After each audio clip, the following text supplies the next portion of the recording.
Hi, my name is Cameron. I'm one of the editors-in-chief of the Central Times, the Naperville Central High School student newspaper in Naperville, Illinois. This is our entry for the innovation Pacemaker. Here we'll be presenting our Central Times app, custom built for students and staff at Naperville Central High School.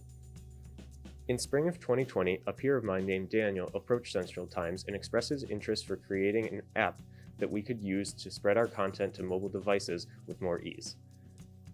We greenlit the idea and began assembling a team of student developers who would code the app. I'm here with some of the leaders of our app development team. I'm Calvin. I worked on porting the app to iOS. I'm Brian. I wrote code to help connect the app to the Central Times website. Hi, I'm Daniel. I came up with the idea to create the app in the first place. I also formed a team to maintain it.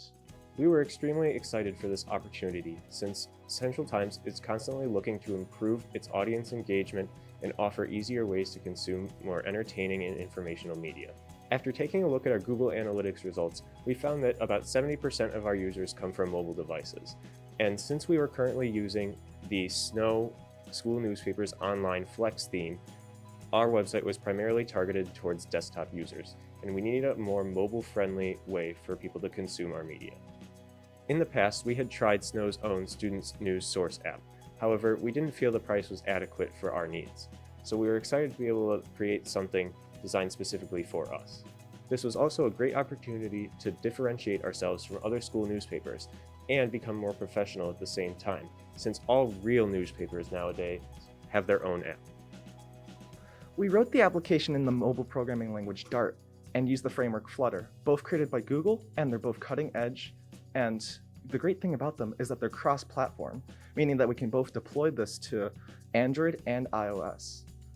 We also updated the WordPress API that runs our Central Times website in a certain way so that we expose more data that the app can now access. We're also planning to use Firebase for notifications, user personalization, and ad delivery. And when it came to designing the Central Times app, we wanted to make an intuitive, mobile-friendly interface where you could read the articles from the desktop client on your phone. We found out that reading on phones engages people a lot more than it does on the website, and we wanted to make ourselves more in line with other news stations like ABC7. We have an easy swipeable interface where you can save articles that you want to read later, or if you just want to save articles that you like. You can press the 3 bars up here and have access to all our social media and a way to contact us too.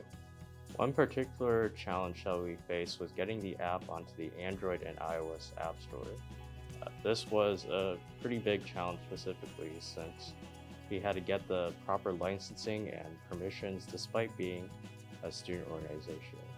There are also a couple other issues with the iOS app store specifically. Even though Flutter allowed us to port the app to iOS easily, it wasn't so easy getting it on the App Store. Because we're a school or news organization, we weren't able to get an actual Apple organizational account. We were able to get an individual developer account. But with that came restrictions. During this time of pandemic, we weren't allowed to post any COVID-related articles on the iOS port of the app since Apple wouldn't allow us to upload the app if those were enabled. Another challenge that we faced was coordinating our efforts and obtaining new members on our team. We used Slack specifically to communicate with each other about scheduling meetings, setting important deadlines, and also letting each other know about our progress to maintain a transparent environment. We also use GitHub projects and GitHub issues to plan out tasks and meeting agendas, and also to prioritize our work and also to keep track of who's doing what. Obtaining new members was also particularly challenging since we do look for at least a fair amount of previous programming experience in new members to make sure that they have the programming foundation to actively contribute to the team. We do have about 6 or so members right now on our team so far, and we do plan to gradually expand the team size in the future.